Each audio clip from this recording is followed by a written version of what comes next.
സത്യം അങ്ങാണു സയ്യിദി. കഴിഞ്ഞ ദിവസം പുതുമനക്കുളമ്പ് മദ്രസ കെട്ടിട ഉദ്ഘാടനവുമായി ബന്ധപ്പെട്ടു സയ്യിദുൽ ഉലമ വരുന്നുവെന്നറിഞ്ഞപ്പോൾ ഒരു നോക്കു കാണാൻ ഞാനും അവിടെ എത്തി. സയ്യിദ് അവറുകളുടെ പ്രസംഗം ആരംഭിച്ചു. നിശബ്ദമായ സദസ്സ്, തികച്ചും അളന്നു മുറിച്ച അർത്ഥമുള്ള വാക്കുകൾ, നിലാവ് തോൽക്കുന്ന നിറപുഞ്ചിരിയോടെ ആ നാവിൽ നിന്നുയർന്നു വീഴുന്ന അറിവിൻ്റെ അലയൊലികൾ, അലക്കിമിനുക്കിയ വാക്കുകളില്ലാത്ത പച്ചയായ പ്രയോഗം, കുറഞ്ഞ സമയം കൊണ്ട് വലിയ സന്ദേശം പകർന്നു നൽകുന്ന പ്രസംഗം. സംസാരത്തിനിടയിൽ പങ്കുവച്ച ഒരു കാര്യം എൻ്റെ മനസ്സിനു കുളിരു പകർന്നു.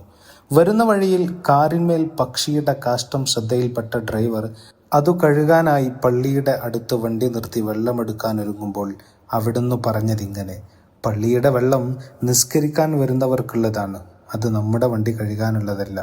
നേരെ മുന്നോട്ട് നീങ്ങി അടുത്തുള്ള ഹോട്ടലിൽ നിന്നും അല്പം വെള്ളം വാങ്ങിയ ഡ്രൈവർ വണ്ടി വൃത്തിയാക്കി.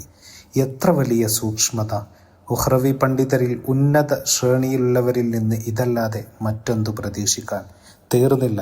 പ്രസംഗം അവസാനിക്കുന്നതിങ്ങനെ: ദുആ ആവശ്യപ്പെട്ട് ധാരാളം ആളുകൾ സംഭാവനകൾ നൽകിയിട്ടുണ്ട്. ഞാൻ ദുആഇന് യോഗ്യനല്ല.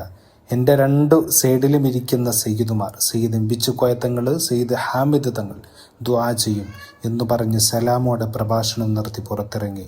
ഒരു പറ്റം ആളുകൾ അവിടുത്തെ യാത്രയാക്കുന്നു. സത്യത്തിൽ അതൊന്നും ഇഷ്ടമില്ലാത്ത വ്യക്തിത്വമാണ്. മെയിൻ റോഡിൽ എൻ്റെ വാഹനത്തിനടുത്തെത്തി പുറകിലോട്ട് തിരിഞ്ഞു നോക്കുമ്പോൾ വികലാംഗനായ ഒരാൾ റോഡ് സൈഡിലിരുന്ന് പിരിവെടുക്കുന്നത് ശ്രദ്ധയിൽപ്പെട്ടു. തൻ്റെ പോക്കറ്റിൽ നിന്നൊരു സംഖ്യ എടുത്ത് ആൾക്കൂട്ടത്തിനിടയിലൂടെ പുറകോട്ട് തന്നെ നടന്നു. ആ പാവപ്പെട്ട മനുഷ്യൻ്റെ കയ്യിൽ തൻ്റെ സ്വതക്ക വെച്ചു കൊടുത്ത ശേഷമാണ് കാറിൽ കയറുന്നത്.